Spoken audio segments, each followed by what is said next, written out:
Welcome everyone back to the channel. Today we have some breaking news. The curse of the twin brothers has been lifted. At least for this battle anyway. So you can see I'm in my Miyoko. We're just sort of getting ready here. What we wanted to look at in this match here is how even though on this map, twin brothers, everyone usually goes west. It's usually a lemming train towards the west. Every now and then you'll see one towards the east, but typically it's towards the west. Personally, I do like the west side myself, but in this type of in this maps especially, I'm looking to see where the team is going and what I'm going to do. Majority of the team does look like they are going towards the west. Just to be different, I thought, hey, I'm going to go towards the east. Before we get too far into this episode, just a bit of a disclosure. While I was recording this episode, there was a huge lightning storm here in my area, and you will notice that there is, I think, two parts where the video just sort of stops. It was lag, and unfortunately at the end of the video we don't get to see the final results, because at that point a tree exploded in my backyard, or my neighbor's backyard. I think some lightning hit it probably, and the power went out. So everything just went off. So we'll get to that point when we get to that point. So everyone on the team, as I said, look, they're all going west. I'm gonna be different. I'm gonna go east. Figure that this is going to be, short battle, maybe a few hundred experience, and I'll probably lose money. But whatever. At this point in my Miyoko, I'm about maybe 10,000 away from my Mogami, so there will be some Mogami videos coming here in the near future. So we do see, or rather I do see the Cleveland. I'm going to take some pot shots off at him, but he hides behind he goes behind the cover there of the mountain, or the little island, and I can't shoot over it from this distance, so I'm just going to keep chugging along, see what I see. Now if we look at the minimap, you do see I have a destroyer friend, and I have a cruiser friend. The destroyer is a Mitsuki, I believe, and I'm not sure what the cruiser is, but it's basically the three of us on this side. Rest of the team went west. So here, yeah, there's the first bit of lag right there. You can see it. So we're gonna try to shoot the cruiser here, or the Cleveland rather. That was my plan, but going back to the first video and talking about flexibility of your ship. Well, my Jap cruiser is incredibly flexible, and I have got torpedo launchers on this thing. There are a total of 4 torpedo launchers, 3 torpedoes in each, and I can fire 2 launchers from each side for a total of 6 torpedoes from each side. So I'm lining up in the cruiser. Now, especially in these Japanese cruisers, your torpedo arcs are different. You can see here, it's from the back of the ship, so you really have to position yourself well in order to get a shot off at someone you're trying to strafe. As an added bonus though, like everyone's always saying, I don't like the way that the torpedo launchers are mounted, I can never get my shots off. But the way I look at it, I like it. The reason why I like it is because to get my torpedoes off, I have to angle my ship. If I'm angling my ship, then I'm going to bounce more incoming fire. So it's kind of like a win-win here. You're angling your ship without even realizing it. Now obviously this Cleveland is using high explosive shells on me, so it doesn't matter that I'm angling my ship, but whatever. I'm gonna torp him. So right there, blam, torp him, he's gone. Looks like we have a bit more lag here. Damn that lightning. But we did take out the Cleveland. Now, saving grace here is that the enemy team, not a whole lot of them came this way. So right now, my destroyer friend, my cruiser friend, myself, we're feeling pretty great. Like, holy crap, our team Lemming trained over there. The Lemming train seems to have worked because they've taken that west point. And we're about to take this east point. Soon we'll have 3 points on the map. We'll see how the enemy team sort of reacts to that here shortly once I cap the point. Now, we did talk about teamwork in the first video and the second video, and we all know teamwork's incredibly important in wargaming games. I mean, whether you're playing tanks, ships, and I don't know why, but if you are playing World of Warplanes, maybe you should reconsider, but if you are playing, there is some teamwork involved in that as well. Torpedo bombers coming in, I get really lucky here and I dodge them all. It's important though, those torpedo bombers, take a look. They were American. There were six of them, and from a Ranger in this map. Keep an eye out for them. This is not the last time we see those tor bombers. Now, moving into A, and we start capping it, we can see that there is enemy destroyer. No, those are the torpedo bombers. Enemy destroyer hasn't popped up yet. He's coming, but we do see my ally destroyer over there, northeast, and he's around that island looking for the carrier. So that's great. So while I'm capping the point, I'm going to help support him, and then blam, we just saw that destroyer. So now he's my number one target. I have to take out the destroyer. I do switch over to high explosive because that's the best ammunition to take out these destroyers, even light cruisers as well. So we're going to start putting shots into them. It is a Minekaze. And again, I did speak about this as well. It's important to know how many torpedoes destroyers can launch. That Minekaze has 3 double torpedo launchers. He can launch 6 torpedoes. Torpedoes I just dodged, there were 6 of them. So I know that he is now reloading. Um, with these lower tier destroyers, especially Minekaze is really a good destroyer. You can't really count on having a minute reload time. I'm not sure what the reload time is on it, but maybe 30 seconds or something to that effect. It's not a whole lot. So I'm putting shots in onto the Minekaze. You can see he reloaded and sent another volley at me. I've already missed it. We did see the Ranger there, and I know a lot of people would be tempted at this point to give up on the destroyer and start shooting the Ranger. That's a big mistake. Destroyer is the more dangerous target in this case. You can kill the destroyer faster, and then you can start shooting at the aircraft carrier. Don't just give up on the destroyer and start shooting at the aircraft carrier. A destroyer with 1 HP does the same amount of damage as a destroyer at 100% HP. Keep that in mind. I know it's been said by many YouTubers and gamers before, but people don't seem to recognize it. They see the carrier and oh my god, it's a carrier. Let's shoot at it right away.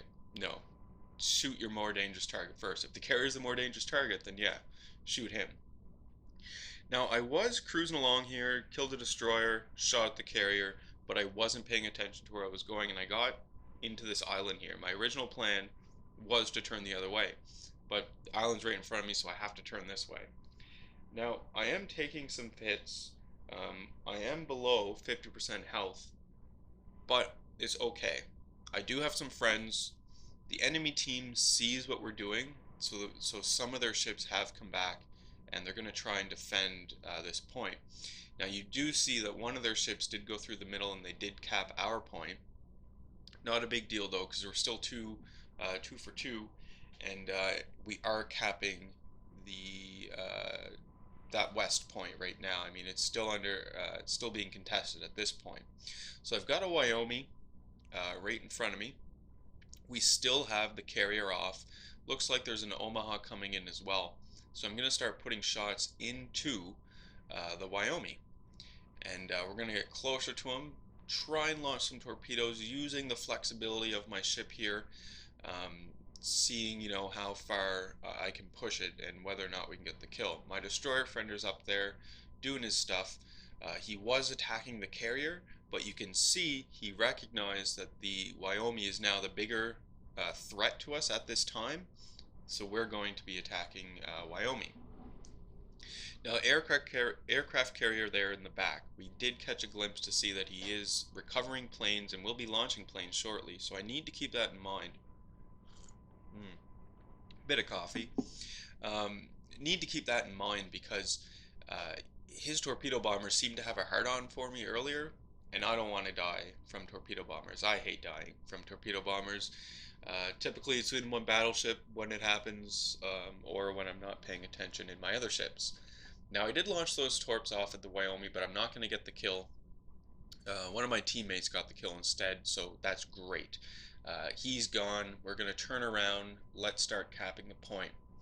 So my destroyer friend up ahead of me, he's now taking a look to see what he can do, what he can attack.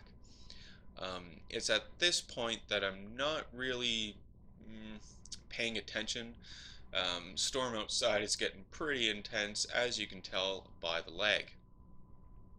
but I am still going to move in. I am detected by planes. That's okay. Um, in a cruiser, I just assume that I'm always detected, even though I know I'm not. Same thing in my battleship. I always assume it. They have a Nagato coming in now. That is going to be big issue for me and my allies here. You can still see on the mini map I do still have my cruiser buddy with me. He's off to the east side, and supporting us with what he can. Now we are going to put in some shots on the Nagato. My destroyer friend's still alive. Oh, there's the torpedo bombers. This is the second time he's tried to attack me, and the second time I've dodged them. So hooray. Now, this is where the video, it starts to come to an end here. I am still firing with Nagato, but as I mentioned, he's going to be a big issue for me, and you're going to see what happens here shortly. But the saving grace for this match were my other two allies. My cruiser ally, you can see on the minimap, and the destroyer. So there I go, dead. Um, Now the video is going to cut out here shortly, but again, we did end up winning this match. I finished with about 3,500 experience. It wasn't 1.5 times, um, and all because of that storm going on. Now, what I have here is just the video was a little short, so I thought I'd show one of the more common examples that you see on Twin Brothers, the Lemming train, and lack of teamwork. So in this example, I am going to go towards the east. I mentioned earlier that it's my preference, and sometimes you get tired of seeing it. You're like, oh, everyone's going that way, so maybe I should go this way, and you just get tired of doing it. So I'm going to the wars. I'm going to the west. That's where I want to go. That's where I'm going. And because of my stubbornness, you can see how it's going to play out here for me in a few minutes. So I'm going off to the west, thinking, great, love this side, good map, getting close to my Mogami. This will be the one for sure. Looking at the mini map, though, I can see the support I'm getting, that I'm going to be getting, isn't a whole lot. As a piece of advice, what I would say at this point in time is don't go this way. um, Even though, I mean, if the entire team goes one way, and it's going to end up in disaster, or you suspect it's going to end up in disaster, you still have to head with them. If you go it alone, you're guaranteed to die. If you go with them, at least you might be able to make an important contribution to potential victory. What I would suggest is stay at the back of the Lemming train. Keep yourself, preferably, I'm going to be speaking here assuming you're in a cruiser. Cruisers are my favorite class, and they're the most flexible in my opinion anyway. So I would stay at the back, and what I would do in the back is protect the base.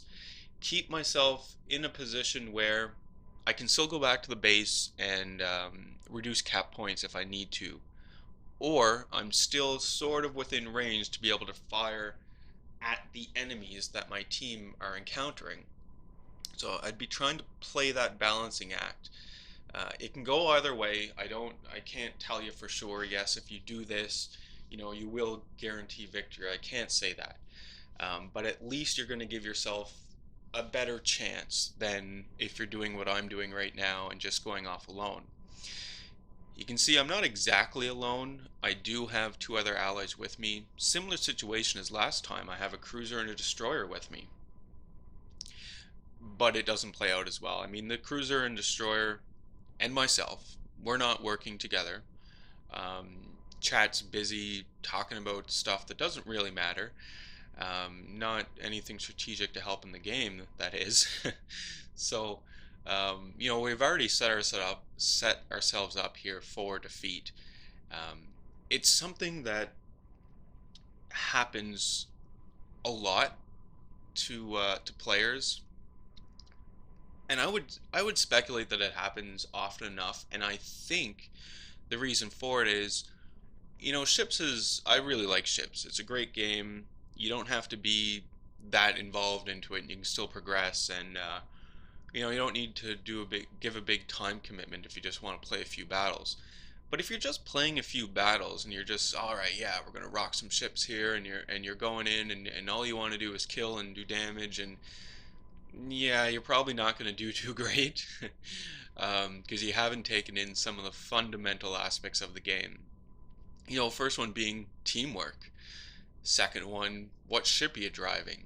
Thirdly, where has your team gone? I mean, those are some pretty big fundamentals. It doesn't matter what map you're on. Just, think about it. Um, and give you some better chances towards victories anyway. Obviously, it comes down to the team. So, getting back to the game. On the east side, my team kind of wussied out. The Lemming train went in there, said, oh my god, the rest of the team went this way as well. I don't know why they're so surprised about it. I mean, you can see the scores. A number of them have died. But you would think that all those ships going one way would, have the balls to continue the attack. But they didn't. So now it's up to the three of us. My cruiser friend, myself, and my destroyer. That might be another cruiser, not a destroyer. But whatever. It's up to the three of us. So alright. Gonna go in here, gonna make a difference. Yeah, we're doing the flank. Everyone always says, it doesn't matter, we're flanking on the other side. Flanking is great. It's, critical, key component to strategy here in the game. But if you don't have the forces to flank, and if the forces you've sent aren't coordinating each other, your flank is just, you may as well send in one ship at a time and let them get picked off. Now, I did have high explosive loaded. The reason for it is I figured that I would run into a destroyer first, so I wanted to shoot high explosive at him first. But no, we ran into a battleship. So I launched the high explosive now, switched over to AP. So we're going to start doing some damage to this guy. Try to distract them. Maybe my team can push. Like, I know that we are right at the base, but look, I just lost an ally. they're, they're slowly taking us down here. I will become the target of their attention very shortly. There we go. So we gotta start dodging fire, and it just doesn't go well. Mm. Excuse me. More coffee. And, there's no one to blame here but myself. I mean, obviously the team takes blame as well, but I'm the one controlling this ship. I didn't have to go this way. I didn't have to be so stubborn in what I wanted to do in this match. I could have played with the team.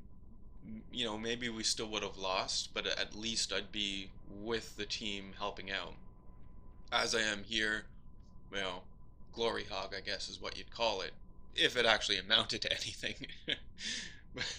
And you'll see, it doesn't. Now, yeah, I get the kill, but whatever. Kills aren't everything in this game. You get more experience for the damage you're doing, and I know loser points, but for capping and defending your base, that's where your points are going to come from. Your hits, your critical hits, your fires, torpedo hits, that sort of stuff. The kill is just sort of icing on the cake.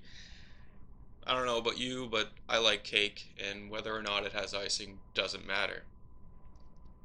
So we're going to shoot in now. That Azumo, I thought it was a cruiser. Turns out it's a Azumo.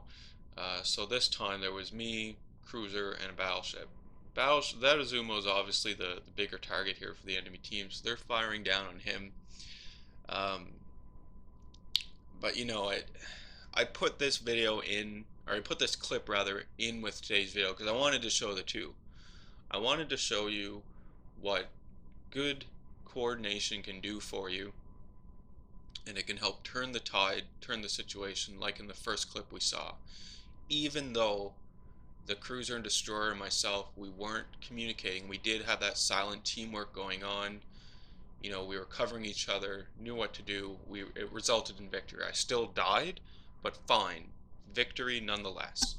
This map, or this match, there was no silent teamwork going on. I wasn't focused and looking at what my team was doing. They probably weren't either. And it didn't work out. So, I mean, keep these fundamentals of the game in mind. What ship are you on? What ship are you using? What are the capabilities of the ship? what is your team doing? Where are they going? Um, don't go into the map and say, I want to go to this side and I don't care what the other team is doing. Just look at what the team is doing and focus on them and support them. I know random battles, people in the random battles aren't necessarily the best people, but still we do have to work together here to get our victories. So very shortly, you're going to see what this all culminated into. Oh, ultimate defeat here. And bringing up the results screen, you can also see I did not do very well at all. So, thank you so much for watching today's video. Expect more in the future. As always, please subscribe, hit the like button, and leave some comments. Let me know what you like, what you don't like, what you would like to see, and I'll do my best to get it up there for you. Have a great day.